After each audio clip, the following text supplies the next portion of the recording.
Congo check check TV. Yasiba Mutombo. Congo check check TV. Yasiba Mutombo.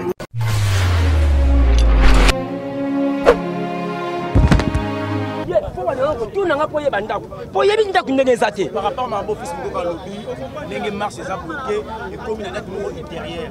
Pour ça la marche, ils ont des avantages, la pilote peut avoir pour l'avantage. Voilà, marche wana pour na pesi sous félicitations à continuer la ngage yo tina sukati kateka le matete za na sima marche wana. Pour na marche wana ezali malamu toko sala tout et qu'elle n'écoute liboso pour na kopesa ko bokasité na président de la République. Ça dit président ko banga marche oté. Marche ndeko nanga lobi mukolo nanga lobi et marche zo peso courage. Ezo la musa place olali. Oyebi batu ba la musa yo bato baza simano nde bandoki. Bata Joseph, oh Joseph, là bango, butu mobima balobana. Ça dit bisoni to la musa yo peuple congolais nde baza ba ozela. Marche wana ni ma pesa ekutu mbongo soke za ngo pesa ye lisusu po ba marche etambola na ba budget. To zala na yango to pio force yo bana ko yeba to zo bomba ma lem su bisoni to zala ba monopole. To zala malobo so to lobe pa na yo. So fongoli mis no maloba wana on se retrouver na kambo zo bomba. Oui, azana raison be fuité bazali so que bino ba journaliste bo za ba panzara makita.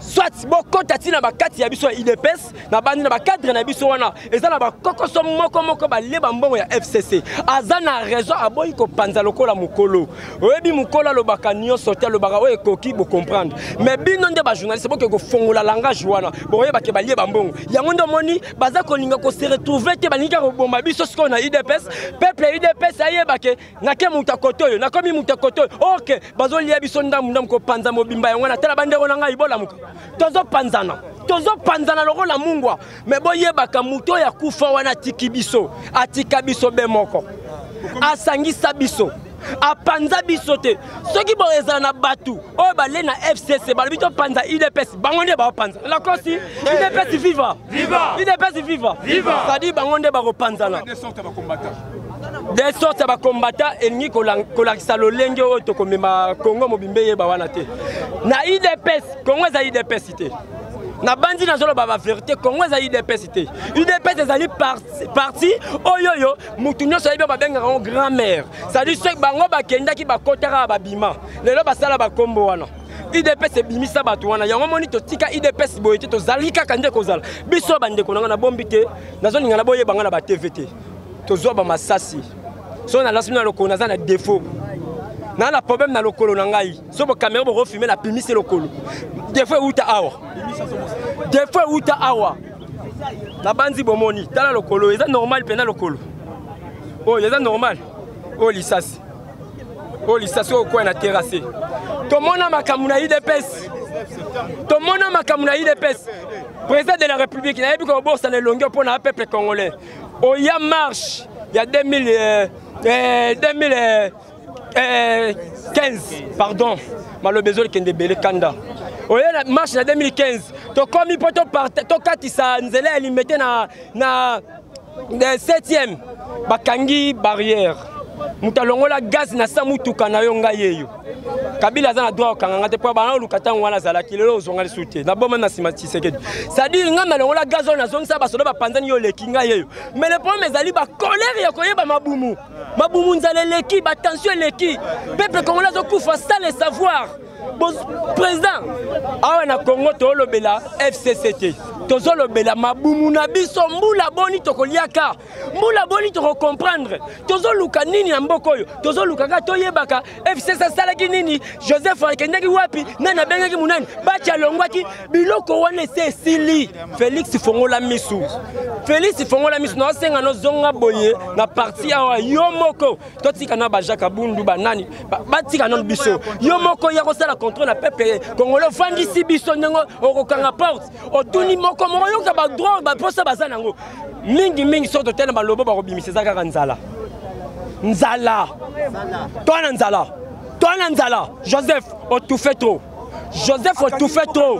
o bloqué biso soki satala la nzela na yo a préparer nzela na yo tala toyebisa yo peuple congolais fongoli lo misu surtout biso na UDPS comment nango ba black te o ba yebiso ke tozo bima na nzela toni to tambola eza toujours pour na yo so kebite kinga katso omona biso o komona biso na kinga katso bande ko viva tozala bakanda ba colère na banzi kanda na ngai ekomema na lola te nzambe mtayebi passion na zanango yango na lingi IDPS toyeba kosangana eloko moko totikala koyoka o alobaki nda bimisi biso na balabala akofuta biso te tobima na balabala po na volonté na biso tozotala nini ezozanga biso président de la république azui président na mboko oyo azali ya parti nini ya IDPS asepeli nanu te amoni esengo moko te tobomba te IDPS a souffrir amoni esengo te musala te boyebisa biso oye na papier alobi ke tozwa bino na musala na président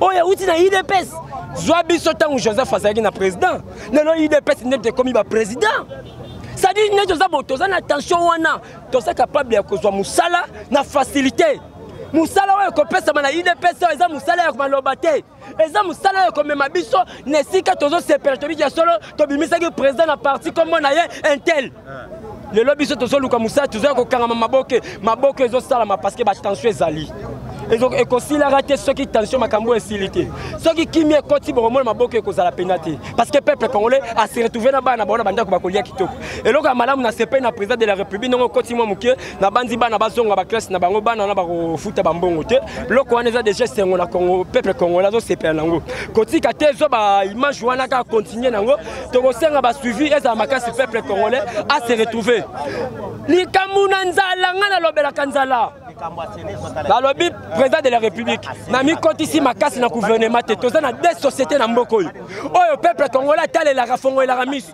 ezali bralima ezali société ya silu c'est-à-dire mpo na ngai eza nini soki silu alobi sima na ye komi 5000 masanga komi 500 peuple congolais aya sumaka bapolitiki te atiki mpo azotonga ndako azomela akotalo te fatili ya mela kete beta 50 ans mais peuple congolais atali ndako akolala eza te amesala vanda liaka azomona te peuple congolais kosala ba groupe oyo façon oyo ka passe eza wana te toloba poyo ofongola biso lisunzela poyo za liboso ngana okomaka wana te bandeko ba okoma wana te biso tola force fongola misu na ba place bata FCC balali nde balali wana balobaki mabe na minoko na bango seke bayebaka batinda mutu bango loba mabe lelo kombo wana obombi yango mutu wana bombami peuple congolais za na kanda to wana kanda ne na continuer kanda na banzi bazi nde bavandi ya bana ba tension musute ezaka ke fongola biso nzela to se retrouver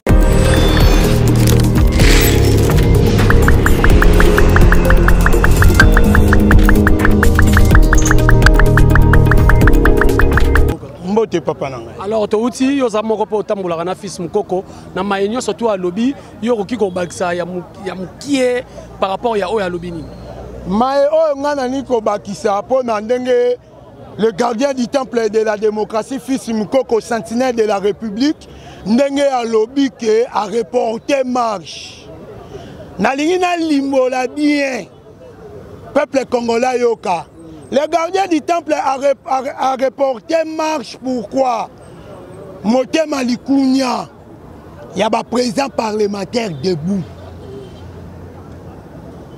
Et là, quand ça n'a pas si lobby na zalaki awa, kotala Keyo ça la analyse moko lokola bana maternelle ba yesika na IDPS. Ya koloba ke président Fati azo calé pour gouvernement bima. Et c'est impossible, il faut que ça malade ba fourmi faut ça na mutu Keyo. Kabila azo calé be président. Alors bi président Fati na mutu azo calé gouvernement. Et puis, ça qui a candidat à salle analyse na Boutoune Etienne Tshisekedi. Moutou oyo azokale gouvernement za Joseph Kabila Kabange Mandef. Oh. Oui, assassin tout fait. Akale gouvernement pour atteindre la président Fati Babilongo ka yiba yakala. Yango président Fati a compliqué bango. Mais nazoka mo président parlement de bois ko lo Babiloko anate et c'est impossible. Ndeko nanga to solo non nazana mituna final tuna office mukoko na biki yoza na bwanya oko répondre soki ndeko Kabila zo pesa président Fati ba kombo alingité bazana kati ya coalition cash na FCC président Fatia za na population na simane ne bino moko IDPS bolo bakie parlement te za nango na bato ebele ya FCC mais président za na base na ye aza na peuple na simane est-ce que président ko nommé ye moko na côté abanza makambo wana te eloko lobby eza très important yango toluka qui marche à le 22 pour sa président Fati pour na marche wana lundi tobima na nzela azwa force ya konome gouvernement ya ye moko mais nga ko yebiso analyse oyo na minute oyo muta ko contredire ngaza te FCC sa majorité lisute po baati alongwe yango moni Kabila zolela baati tikela biso kombo wana ya parti politique na yo yango moni na zolo baboye Kabila za na esika kokende na biso te noki ya Congo eza Kabila yango tozo yebisa ye boye fils Mukoko gardien du temple a stoppé na nous marche atalela ba cadre ya parti ba marcher total bango ndepe bango babotaka courage loka fils Mukoko azali celui qui tala bien on dirait c'est comme si bozana moi contradiction mongo ba misu bazo c'est la mot d'ordre ba misu balingi mot d'ordre eza contradiction te mutazana kindoki Etienne Kiseke des fils Mukoko eza bango te mutako contredire ngaza te onazoloba à part père mutakufa mutabunda liti loka fils Mukoko na parti azate yo yebi ozo comprendre mutabunda azate tangela ngai nani oya kokani na Mukoko nazokumisa Mukoko te mais nazo esepela pas obundela ba congolais bon kotalo koloba bino moloba ka Kabila za so lokote lobi to mona sali vidéo na moto soki Harley Davidson bazo kumisa ye yene le grand terminator et puis azana ba roulage na kati ya Kingakati azana ba militaire bien armé na kati ya Kingakati bino bazo baka ki asa lokote lelo ya présenter bino mususu azana ba mandat d'arrêt toki Bosco Tanganda tangi ekuna Alexis Tamwemamba mais batu bazolo ba na cité ba olobaka ki akoleka na ye parce que IDPS bozo lala na bino bato bazolo ba wana bazana mafi na mutu na bango limbisanga na loba bongo bazana mafi po nini muta ko livrer Kabila ayebani déjà eza le seul président de la République yende muta ko signer arrêt ya Kabila melana nu bibero na Kingakati asakana na peuple congolais ndenga zo sakana yo zela mot d'ordre ya le gardien du temple hein toko kende lisu palais du peuple te toko keti Kingakati mais ça ba arme kuna mais arme ya Kabila to banga kango Kabila zalaka na ba arme asala nini tolongola na pouvoir to tia fati yango nga na zo biso boye ndoki ya Congo eza Kabila yango wana nga na zo lobake gouvernement abimisa atinda te bientôt une année mais Alexis Tamwemamba obimane président Sénat wana Kisekedi falamuka wana nga na yebisi yo Kisekedi falamuka Alexis Tamwemamba nozoloba wana akenda na 500 combattants na prison bamonana te ata na ba problème a bombarder avion bochap opération kamwena sap ayebi yango tolinga bango bafanda wana po Kabila luka coup d'état constitutionnel et kosimba te toko telemela ye abo boyebi ka osa coup d'état non ceux qui a commis wana ko mais tango nazo yebisa yo ke parce que ya lobby akosala Sénat à la première institution na mboka non abo que première institution ça c'est la présidence na lobby ha cash couche okutu bas asala ngote na Congo cash couche na Congo asala te nde Sénat ko sala bango tu bato FCC bazana mafia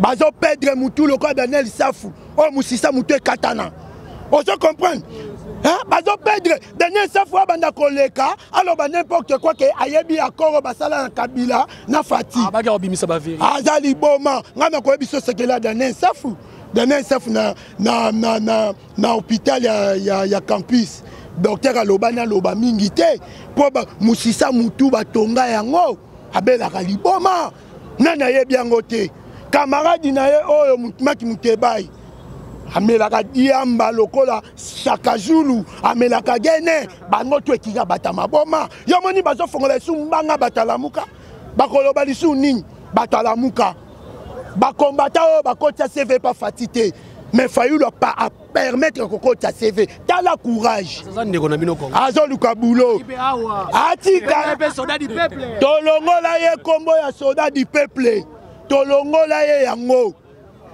atikala mbolo pamba mutu pamba kati ya mboka oyo yango tozoloba boye nga nazosepela une année koma peuple congolais kanga libumu une année koma président Fati a dissoudre le parlement. Président Fati a dissoudre le parlement, topesa une majorité a nommé ba ministre. Mais na minute oyo président Fati a na droit ya ko nommer. Yango moni nazo nommer te. Na biso stratégie. Webi ke Fati a maeli. Ataki Ilunga wana premier ministre tanga ponaki po Ilunga ajimona kizenga. Abanda kolala na ye. Akokufa ne kala mingi te. Sikoyo ko sa souhaiter mutu ko liwa mutu. Oh. Ngana biso solo ke akokufa ne kala mingi te. Ozo comprendre ba sepela na liwa Kabila mela champagne na liwa Etienne Tshisekedi. Pourquoi pas tokolo ba pe na mutu FCC Ilunga. Akokufa ne kala mingi te. Président Fati a teli biso premier ministre. Yango moni na zebisa bato FCC. Ba combattant FCC baza na bango ba briquetier. Makambo Kabila zo sala so balingi mboka balingaki ba marché. Tolingi ba jamais ti Kabila te na gouvernement tolingi bilongi ya sika. Yango tozolo baboye. Tous les combattants baza sima ya changement. Bazolo baboye. Na parti na biso munene parti le plus cher IDPS. Bon agir maintenant. C'est le moment où bon agir. Ceux qui vont agir te, c'est maintenant l'équipe va agir te. Fils Mukoko peut sa monde d'autre. Voilà, question à Souka nazo tuna yo parce que eloko yo eza on histoire ezo se répéter. Au moni mokolo ba na ko sala élection au bolo ba ke fayula lekisa kimbuta. Oyebi ke parti ya papa na biso président Kasavubu ezaka pe na ba député misatu parce que ba ndozanga 4 députés. Ba négligeara parti wana lelo pe IDPS bozo négliger bati likubo boko protéger été muntazo koma na ba réseaux sociaux gaza danger bazo menacer azana posa sala na bino coalition mais IDPS on dirait lo lende vandi bina kati na bino boli ko protéger bati likubo te ne tolo ba na minute ba fundiye ba kosele makamba yiba soki pe 3 millions soki pe combien nabi eza ndenga FCC ba kosela pe Moïse Makamba pourquoi bati tanga zaki na FCC balobe pourquoi yiba quitter Tanga longwe a dévoilé secret na bango ba komi koloba papa biso neto zabe ba garder du temple bateau to kola na mamba politique to ko sa débat mamba baatité oh oui mais tout ça dans état de droit bon donc qui ko sauver baatité pourquoi tout nanga pona nini tango ko benga baati ezalaki déjà kala baati asala ki majunda baati oui asali majunda asimbi moto azika Asimi moto azika biso tokoko leka te to banda kokumisa baati to banda kokumisa matungulu impossible papa impossible un vrai combattant to ayebi politique ya moi Etienne Tshisekedi akobanda koloba mamba baati te akoloba mamba matungulu te akoloba mambu ya Madidi Martin te wakotikela biso CV mais na sengela ki pa Fati président Fati mes respects commissaire Tabougoume Sangalema. Oh. Oui. Voilà, tu comme Souka, Lilobano Souka Zali na bana mboko nyonso ba lando à travers les Lilobananga ya Souka na zo ebisa ba diaspora ya Lamuka. Na sepeli na courage na bino ndenge bozo finga président Fati. Opposition nde yango wana. Mais boya na kini. Boya na kini boya ko finga Fati. Bomo na buzoba ya ba combattant. Nazo loba na FCC.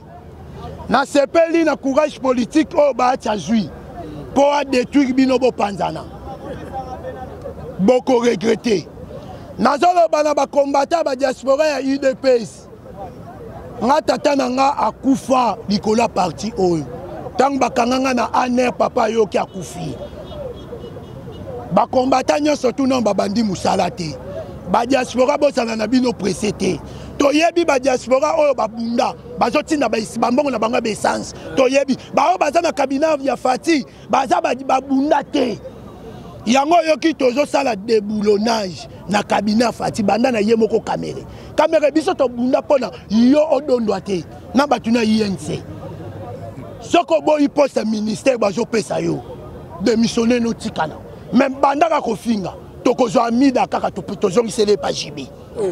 Oui.